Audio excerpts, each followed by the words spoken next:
Again, good morning. I'm Ali Vivo, Senior Director of Partnership Development and for the Miami Convention and Visitors Bureau, and I'm really thrilled today to have an opportunity for pretty much the team, the dream team over at our reimagined Miami Beach Convention Center. We have someone from every angle from their team here to give updates and share new protocols. And of course, we want to hear from you, any questions towards the end. Before we get into that, I did just want to make sure everyone was aware that we would love it if you could rename yourself, listing the name of your company next to your name. This will be recorded as mentioned, and it will be posted on the event page of our partner section of our website in a few days. So if you have to sign off, or if you want to share this later, it will be available for you to share.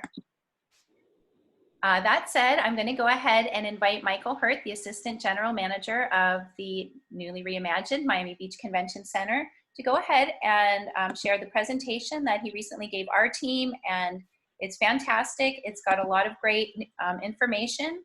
Again, it's available for you, which we can share afterwards. If you have any questions during the presentation, please put them on the chat and we will get to them at the end of the presentation.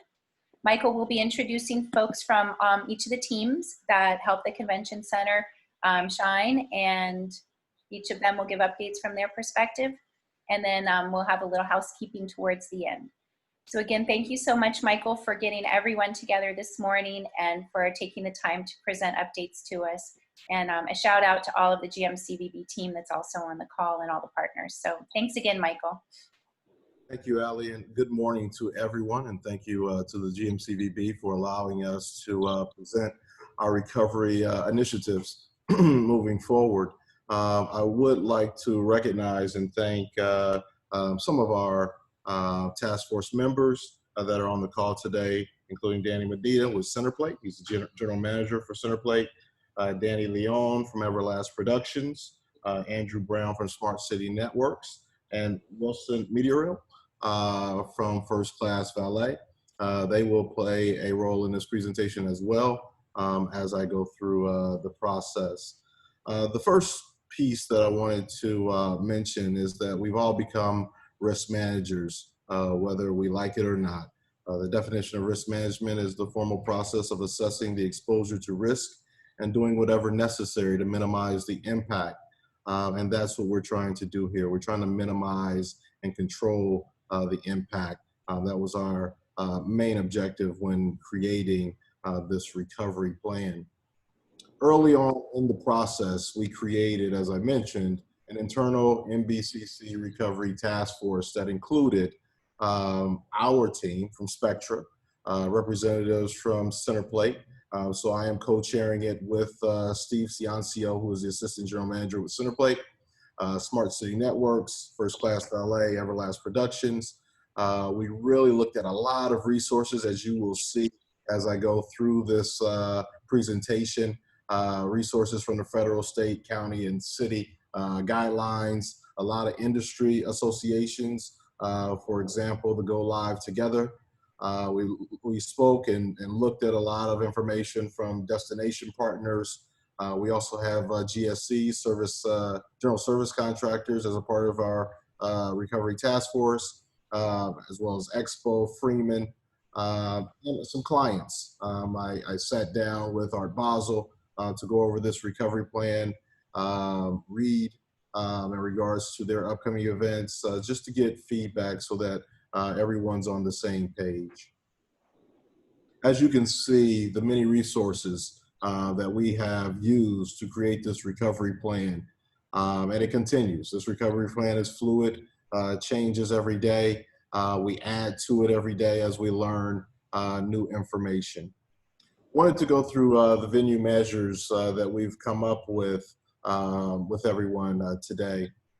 First of all, we're all in this together.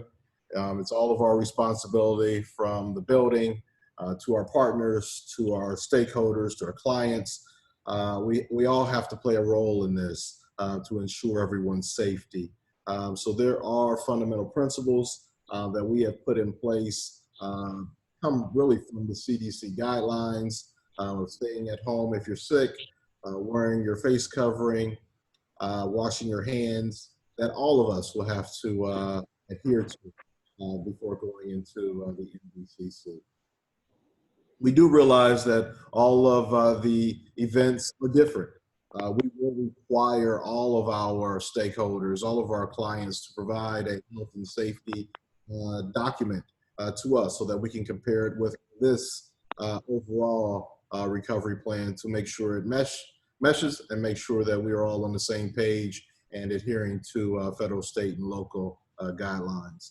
One of the first measures that we took is being designated as a GBAC Star Facility Accreditation venue. GBAC stands for the Global Biorisk Advisory Council, and it really looks at your cleaning and disinfectant policies and procedures, really taking a detailed look at how we clean and disinfect the building. We're at the beginning stages of the process to be certified. In fact, a few of us had a really good conversation with Dr. Skinner, who is the lead in the GBAC program, and asking a lot of questions. There's a 20-step program that we have to meet in order to be certified. So we're going through that process, and I'm confident over the next several months that we will be certified. We've also adopted the Miami Beach Standard, which allows all of our MBCC staff members to go through a testing process daily, weekly, and monthly. For example, all of our staff members will be required to go through the COVID-19 tests on a monthly basis.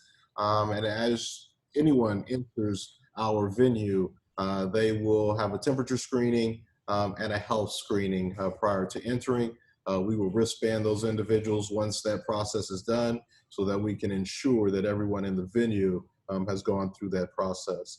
We've also started the process of creating our contact tracing protocol and working closely with the city and ensuring that those protocols are in line with the city guidelines. We've also, in addition, we designated 2 of our staff members to be health ambassadors that will really ensure that we implement this plan that we've put together on a daily basis. If you're familiar with our staff members, we have designated Will Green from the Spectra side. He's one of our event managers, and Andrew Brailsford on the Centerplace side. And they will, like I said, really from a daily basis work closely with our clients, with our departments, with our employees to ensure that what the measures that we put in are being adhered to on a daily basis. Everyone's heard of personal protective equipment, PPE. Prior to arriving and getting a temperature and health screening at the venue, we were required that a face covering is in place. And that's extremely important to minimize the risk of COVID-19. And then in a number of different areas, we will also require that gloves are worn for certain staff members. For example, the cleaning staff, our loading dock staff, and some of our kitchen staff members as well. Sanitizer stations, luckily, we jumped on this early on in the pandemic. We ordered an additional sanitizers. We had 22 in-house prior to this pandemic, which we spread throughout the venue. We ordered an additional allotment to get us to 50, which are in the venue now. And we have been working closely with our supplier, which is Cosgrove, to get us to 100 once we are ready to host events again. And we're confident that the 100 will allow us to cover both front of house and back of house. Cleaning is critical to minimize the spread of this virus. We're working with all of our team members, including engineering, to ensure that we are creating policies and procedures that are of the best practice for our industry.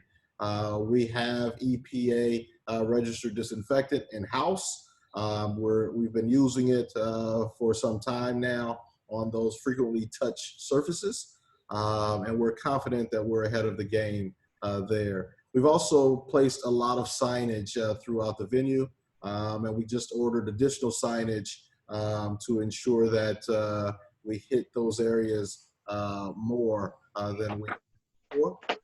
One thing that I want to say is a lot of individuals think that when you clean something that it's safe, but now we've got a two-step process. You not only have to clean it, but you have to disinfect it.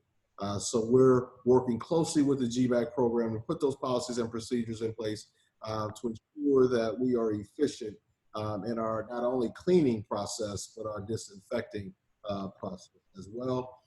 And unlike before where we were in a tight space, luckily we have TCO for the building, and we're all in our offices now, so we can support our social distancing a lot better in our offices. Here are examples of signage that you will see throughout the venue. We have added additional signage over the past week. There's face covering signage, literally just for washing hands, and 6 feet distance signage as well.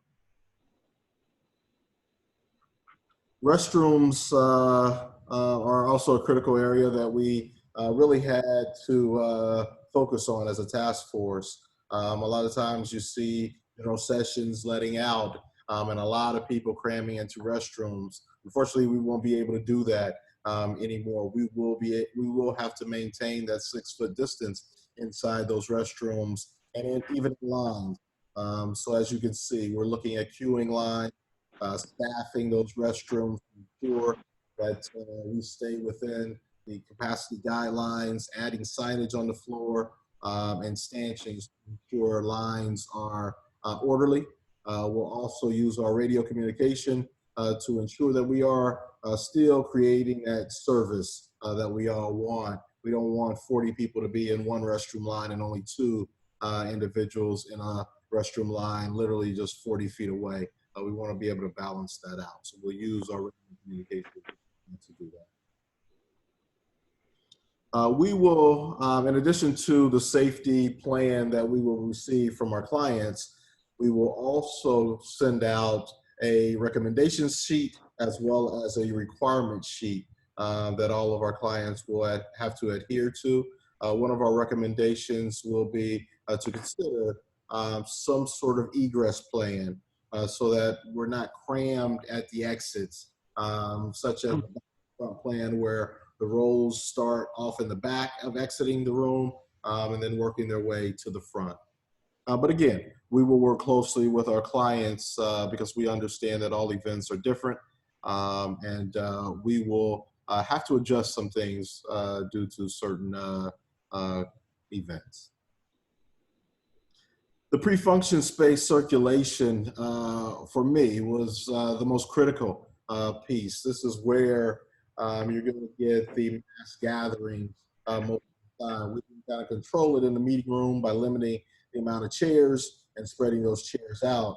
But in a pre-function space where individuals or guests are constantly walking throughout the concourse, we put in these measures, and we thought that these measures would be in the best interest of limiting our exposure to risk. So limiting and spreading out furniture throughout the pre-function space, queuing lines to separate individuals who are walking throughout the concourse as opposed to standing in food portables or kiosk lines, using stanchions to do that, adding additional staff members to really ensure that everyone is wearing their mask. I also always mention that we added signage and will continue to add signage to let everybody know that wearing a face covering is required. Limiting our exits.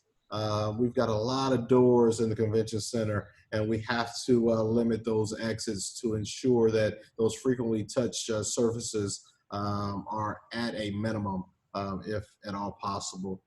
Preventing any congregation of groups larger than 10.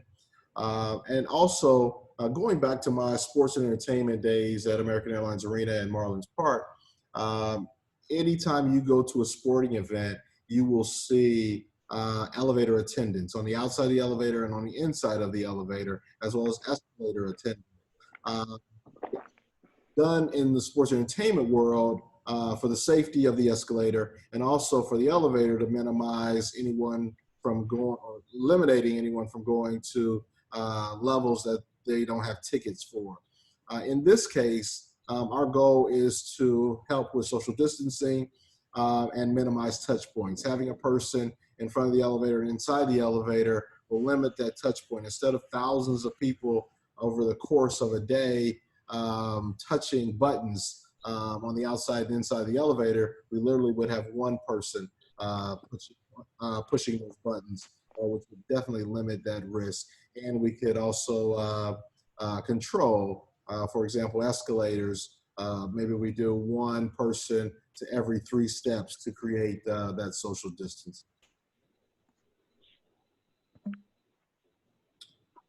We consistently work with our City of Miami Beach officials.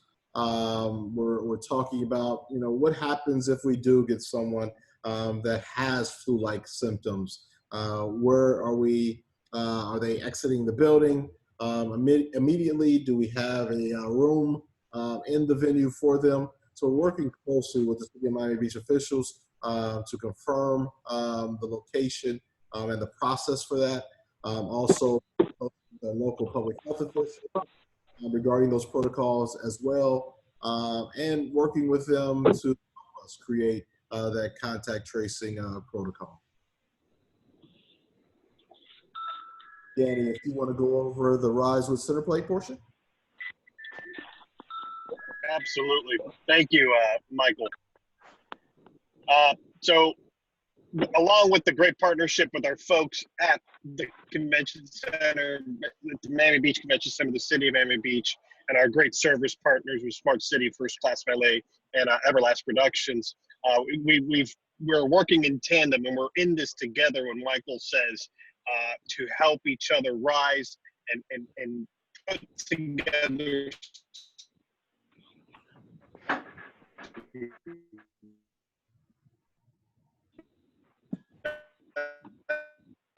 We're having a little trouble hearing you.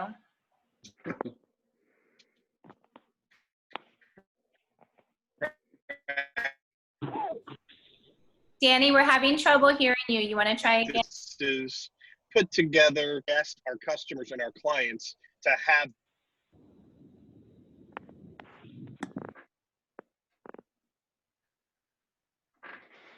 the best event that they possibly can. So there really is not a one-size-fits-all approach. There are some modifications and measures that we do.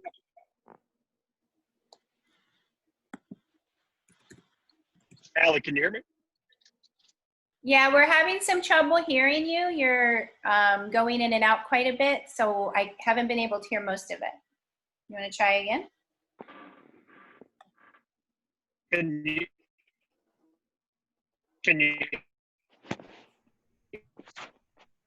hear me now? Yes.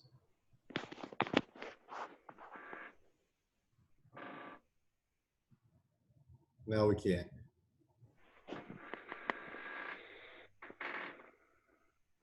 Danny, I'll go through your bullets really quick.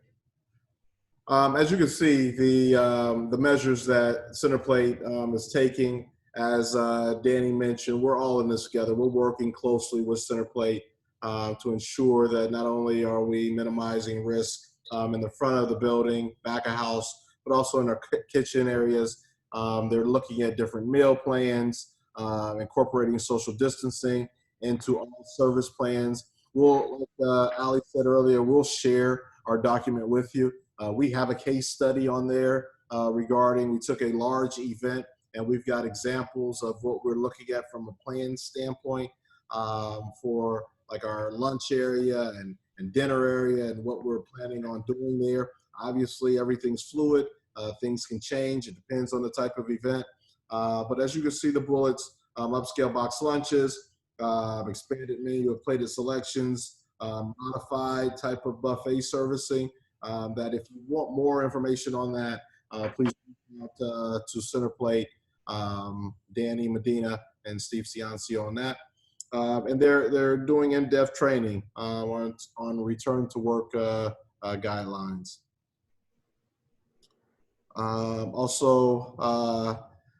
They had already, the good thing is Centerplate was already looking at contactless and cashless payment options.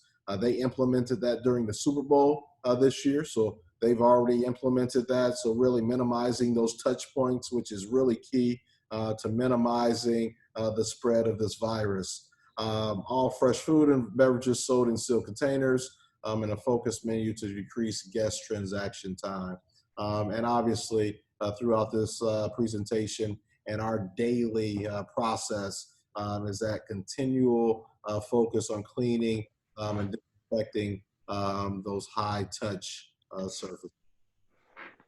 Anything and everything that we do, all of the adjustments that we make as a task force, as an MBCC venue, we ensure that we are compliant. We're looking to make a number of adjustments on the in the pre-function space, our doors, looking at only opening up a certain amount of doors for inbound and a certain amount of doors for outbound.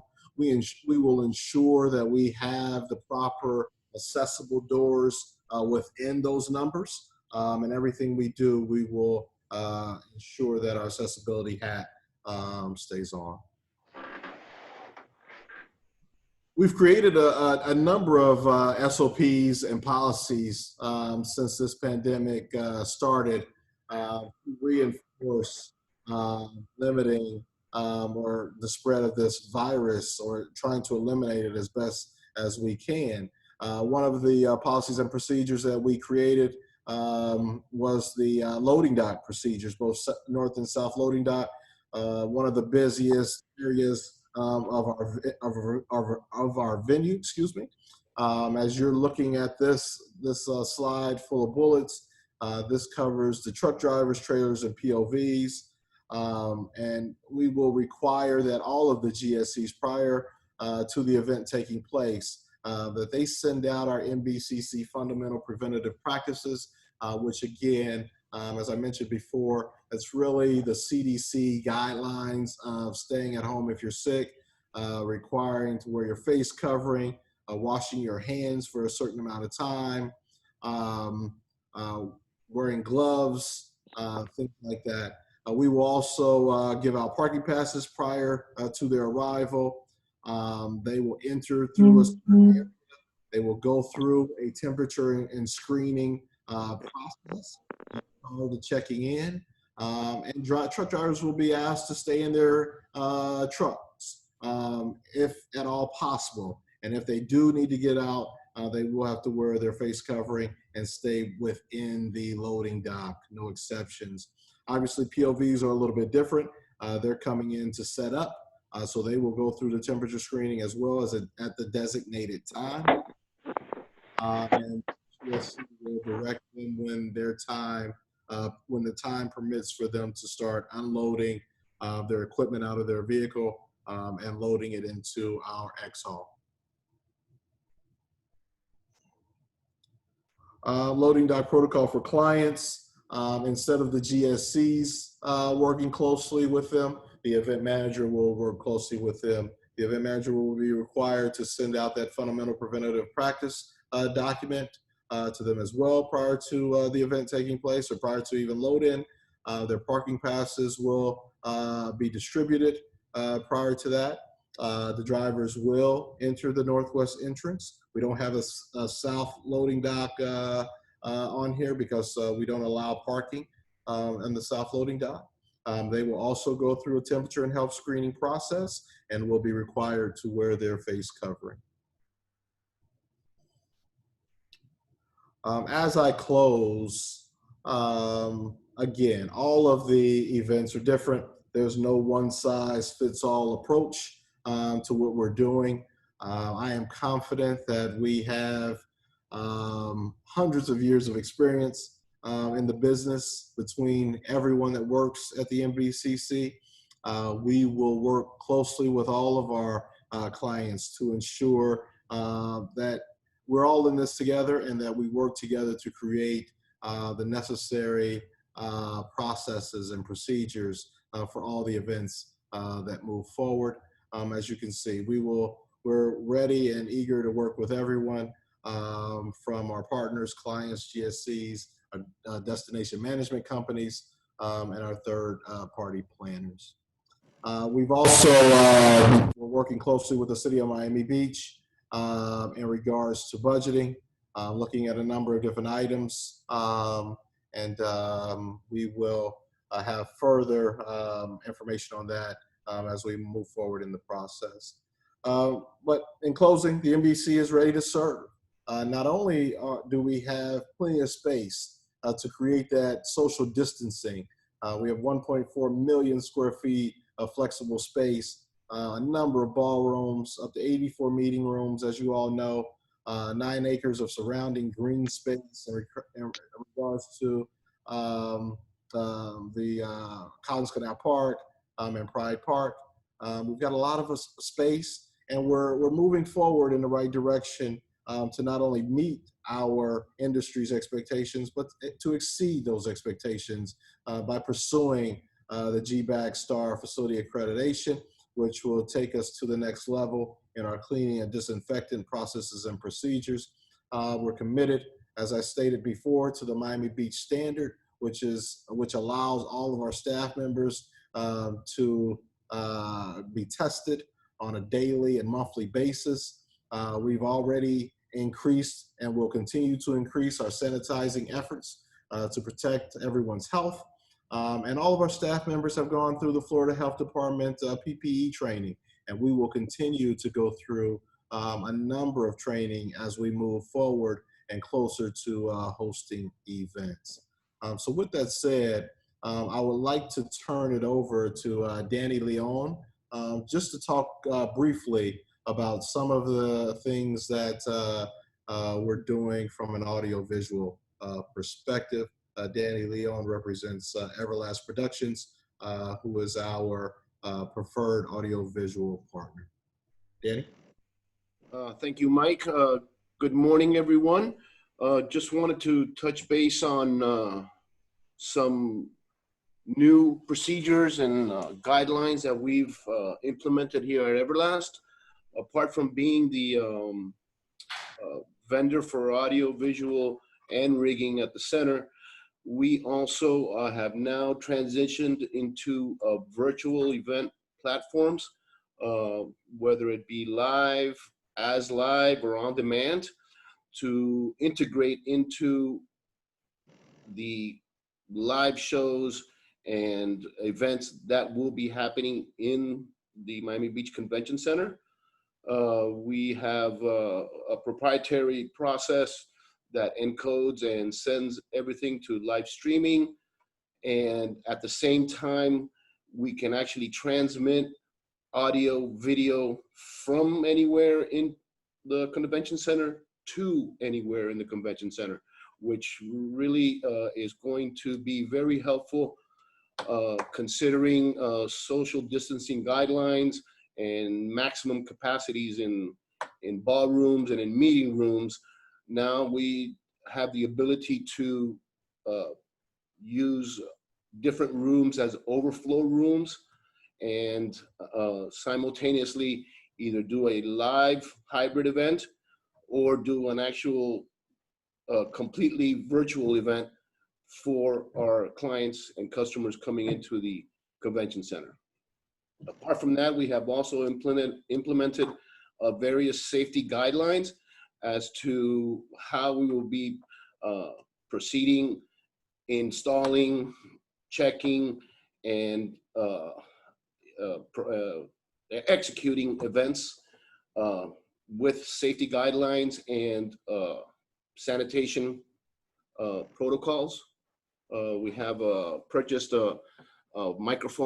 disposable microphone covers. We have a whole set of guidelines that we are now following in terms of pre-production and event production, pre-event and post-event guidelines. So basically all of this is scalable and customizable to each client. And we look forward to working with clients coming up to design something that will be effective and worthwhile for all our clients coming into the convention center. Thank you, Danny. You're welcome. Andrew Brown, do you want to give us a brief briefing on the measures that Smart City Network is taking? Definitely. Good morning, everybody. Thank you, Michael Hurt, and also all our partners, and Ash. Good morning to everybody that's going to be part of this event as well. So pretty much with the guidelines that we're putting in place, everybody needs technology.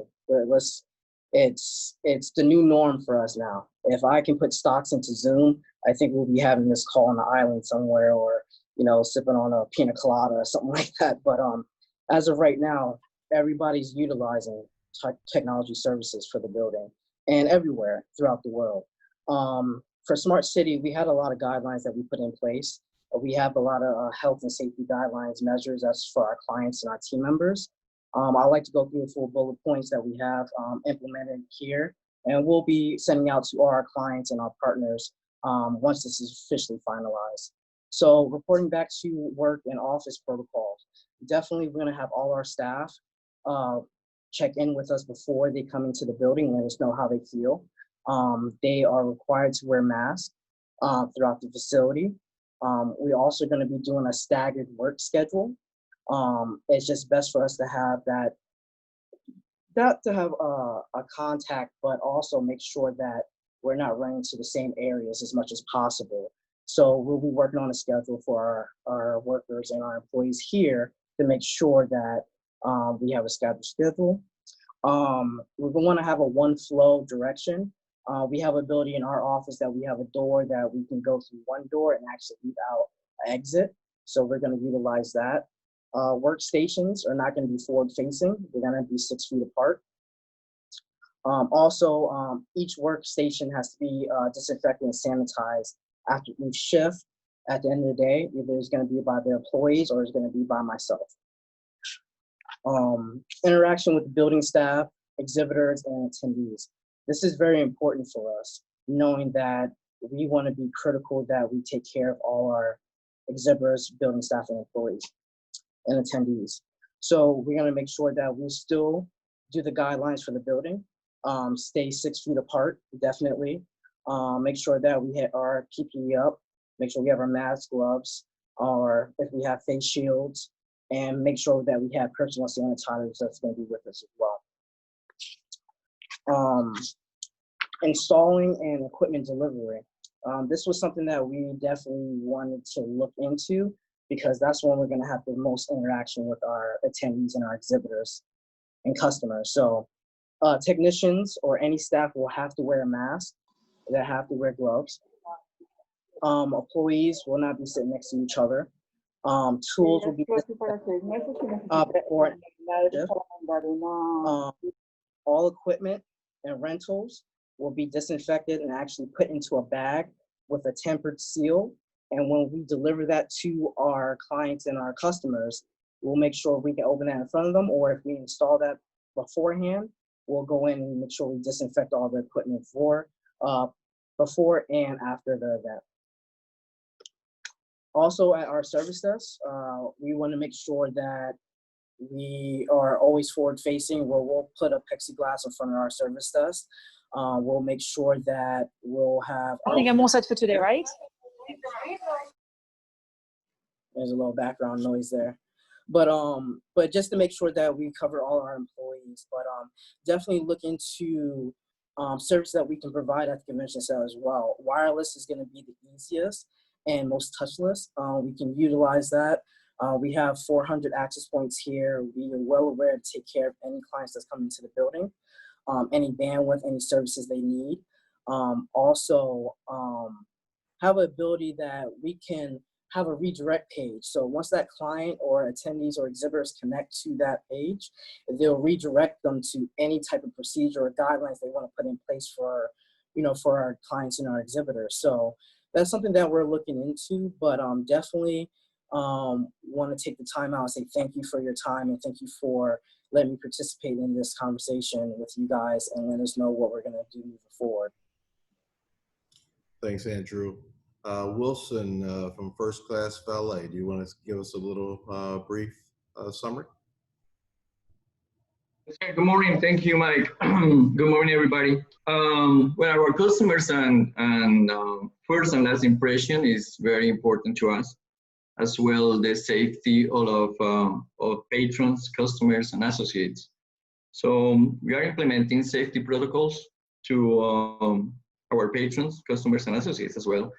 The employee safety is very important. We are following all the protocols the Miami Beach Convention Center have. We are staying home if people are sick. We are self-monitoring the symptoms of COVID-19 and reporting it.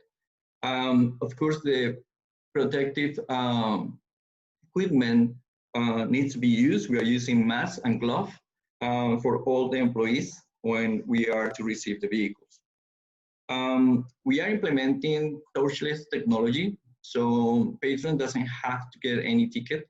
They will be provided with a virtual ticket that they will receive through their phones. And they also create and provide payments through that application. So with that, we avoid that contact that they might need to have with tickets or may not. The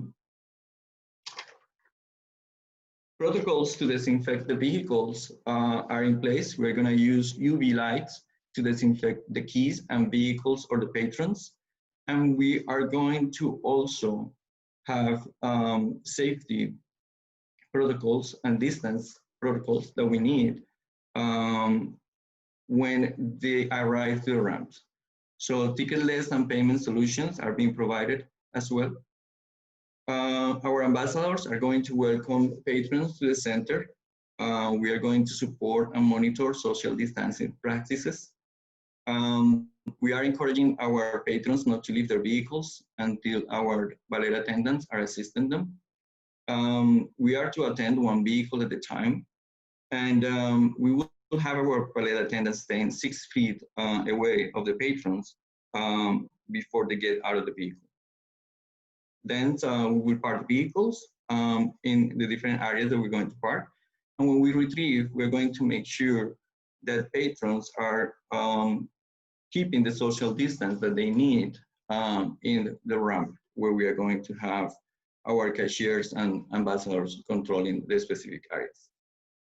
When retrieving the vehicles, the valet attendants will step down of the car, walk away 6 feet, and let the patrons leave.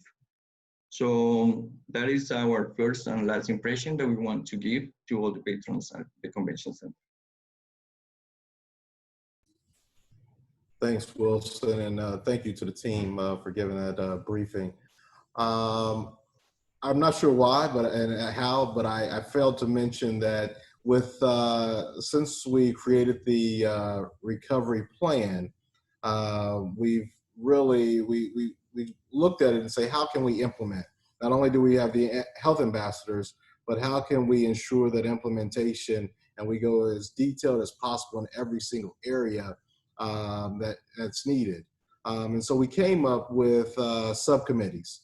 And so we have 12 subcommittees now that are really focusing in on everything from our check-in procedures to our sales plans, to our marketing plans, to the GBAC program, to transportation that Wilson is leading us on. So we've created these subcommittees. We're meeting on a weekly basis to get updates on where we are. Some of the subcommittees have deadlines that are literally that need to be done in the next few days, and some are far out. But we're looking at everything, guest experience, to ensure that no stone goes unturned, working closely with our GSCs who are part of a lot of these task forces subcommittees from Freeman to GES and Expo. So I really wanted to put that out there, that we just didn't put this pen to paper. We're looking to really implement all of this and ensure that it allows us to just be a much better venue from an operations standpoint as we move forward. With that said, I would like to open it up to Q&A if anyone has any questions. Great, thanks, Michael. So far, we don't have anything coming in on the chat, but I do think we'll probably have some come in a few minutes or over the next few minutes. So folks, now is a great time to send your questions and we'll be happy to answer them. I do know that a few folks from Art Basel are on the call, and Bob Goodman offered to give a brief update towards the end. So I think that will be of interest to some of the participants, I know for me as well, to hear how things are looking for Art Basel, which is a huge event for us all. But Michael, tell us what could happen with the surge in, I don't mean to be Debbie Downer here, but we're seeing a surge in patients. One of the hospitals is at capacity. They've already broken down the convention center setup to be a hospital, correct? That's actually incorrect. Correct. Okay. Alternate care facility is still in place. Okay. And it is in place through July 6th, I believe, with a 30-day extension. Okay. So it's probably going to be extended. But on that front, that's where we are. Okay, very good. I know we have some of our convention sales team on as well, if they wanted to give an update on group bookings. Sonia or Ida, if you'd like to give a quick update there. Hi, good morning, everyone. Ida, you on? Hey, Sonia. Yeah, I was just going to put that back on the center's hand to tell us what's coming first as far as trade shows, because most of our citywides are done. So. Okay. Okay. I believe Micah is on. Micah, you want to give an update on any of the events?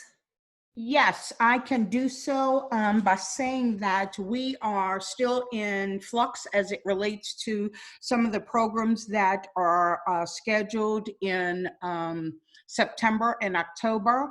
So as it stands, we are still looking for having the opportunity to serve the Floriculture Expo in September.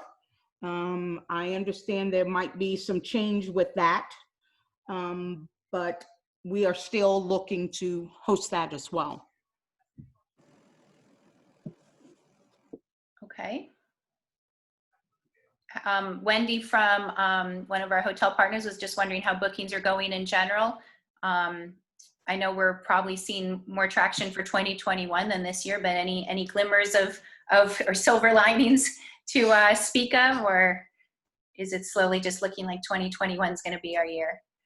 Well, it would be great to think that everybody would do all that's required to ensure safety and that the virus does not expand and explode. However, we are in a position where we are not going to give up on 2020. We are going to forge ahead with the hope that the situation will quell and we have the opportunity to pursue business for the last quarter of this year.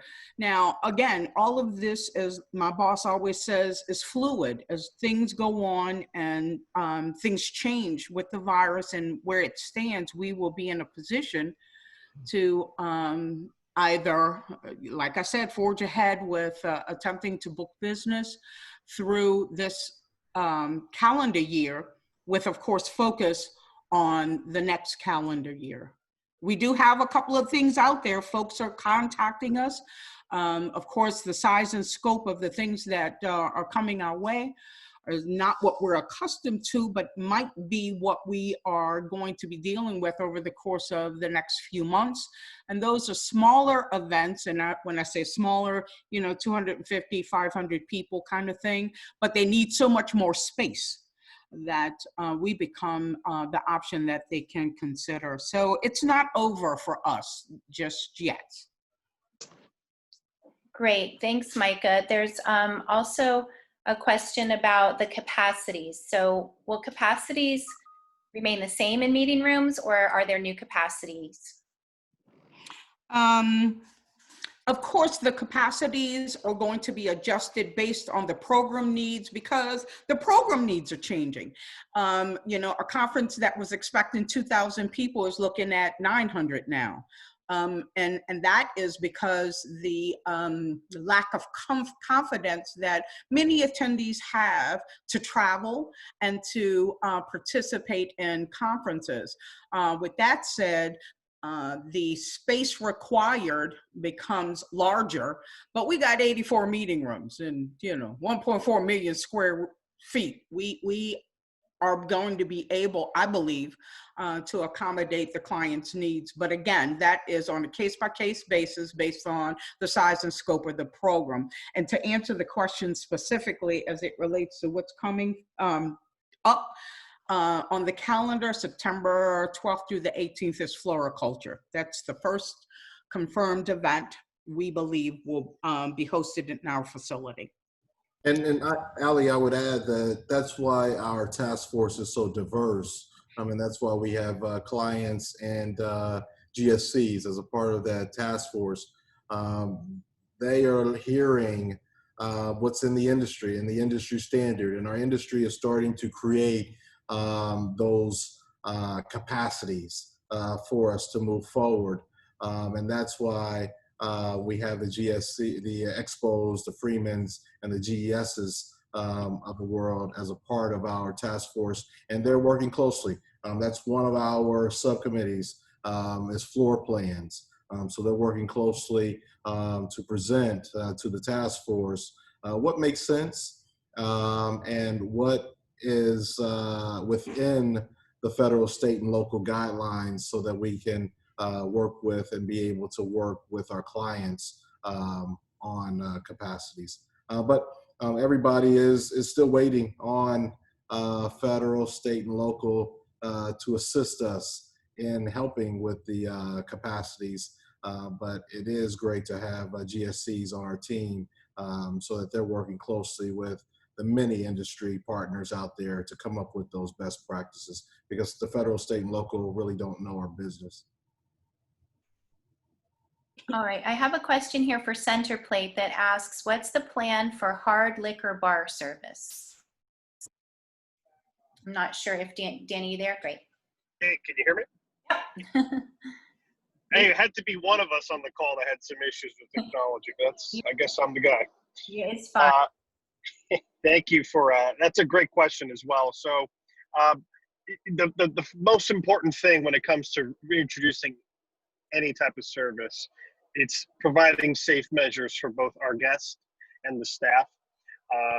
Hard liquor, as we know right now, there's a lot of different ways of providing service that very traditional when you have that bartender making that cocktail in front of you, and that experience and that flair is important.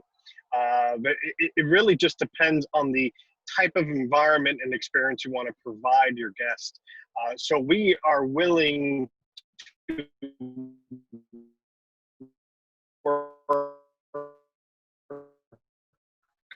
We're losing you a little bit there, Danny. You said you are willing to. In multiple flexible ways of how to provide that. A lot of great new opportunities.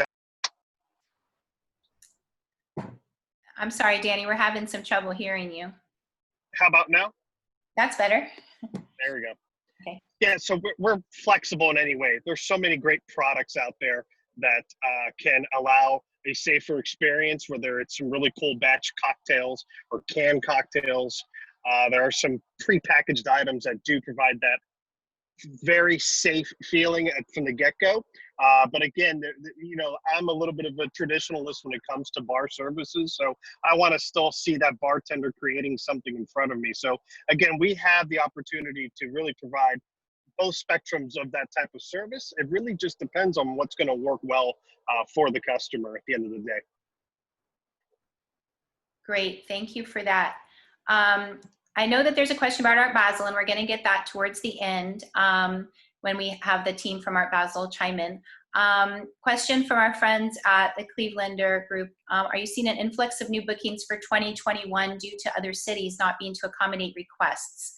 Jermaine, I'm guessing you're talking about the convention center or group bookings in general. Not sure exactly, but Micah or Ida. I will speak on it. This is Micah from the convention center. There has not been an influx of new bookings where a client is moving a program from one place to another, from one destination to another.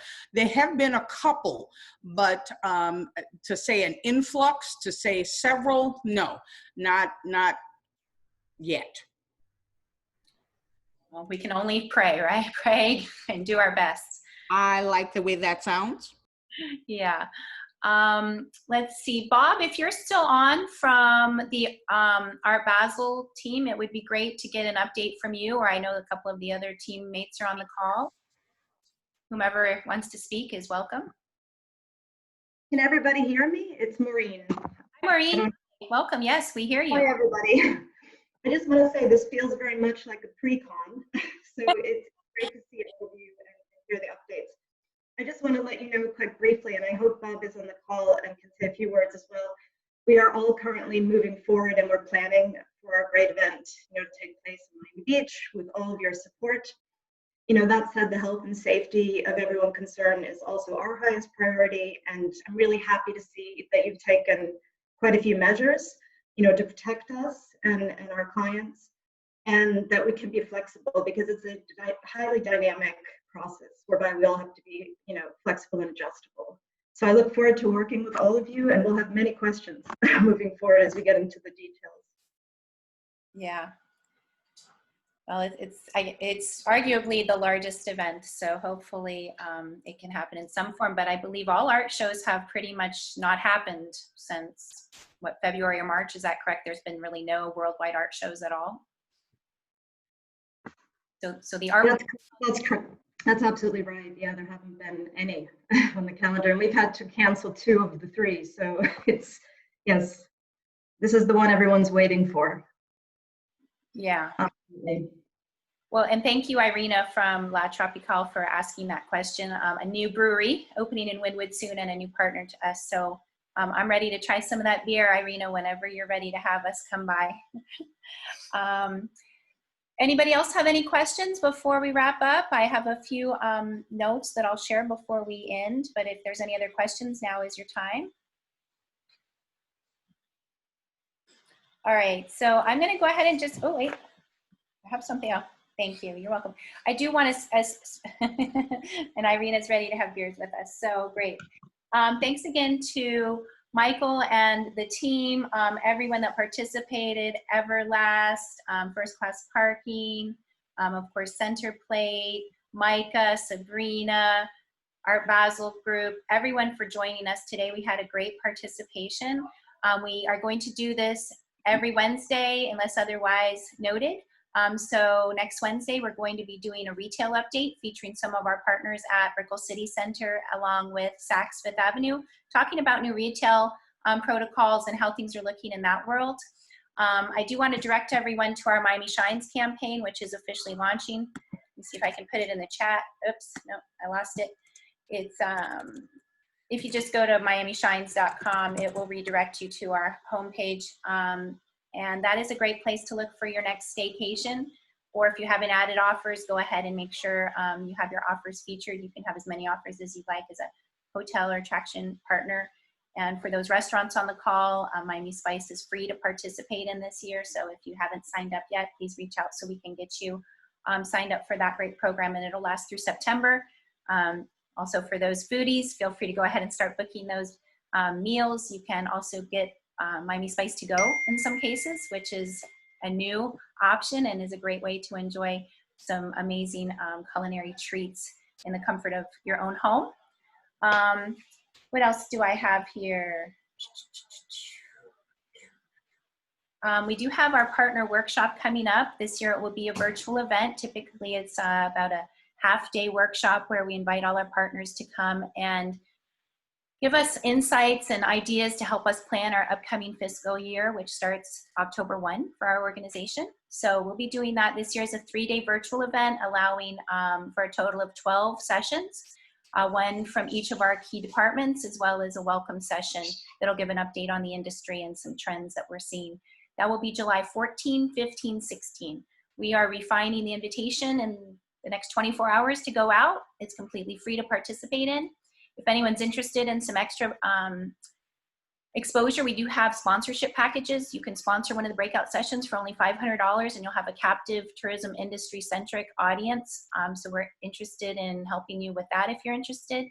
And again, please join us for that. We really value your input and participation so we can do the best job possible. So that said, I just again want to give big hugs, virtual hugs to my peeps over at the convention center and everyone that I miss seeing in person, and giving that cheek kiss too. I don't know if we'll ever do that again. But if you want to unmute yourself and we'll do a group goodbye. If you want to throw up any other messages on the chat and promotional messages. Oh, one last thing. I know that everyone's looking for PPE gear. If you haven't already gotten what you need, or if you're still looking for solutions, I know we have some great partners. Associated Printing, which mentioned a few of their new micro, I can't say it, microbial covering. So, it covers your counters and it stays sanitary without having to wipe it continuously. Really great resources. We can refer you to our partners who will also give you a great deal, whether it's face masks or sanitizer, or maybe something more fun. But those seem to be the most popular ones right now. Please reach out. We'll be happy to give you our contacts so you can work with our partners and continue to drive business to all of our good friends. So that said, thanks again, everybody, for joining us. Let's do our group goodbye. We'll unmute everybody. And thanks again, Michael. Thank you very much, Micah, Sabrina, Wilson, Danny, Sonia, Cindy. Thank you. Thank you so much, everyone. Thank you Bye-bye. Thank for your you. time. Stay Well safe. done. Take care. Bye. Bye, guys. Bye. Thanks, Alex.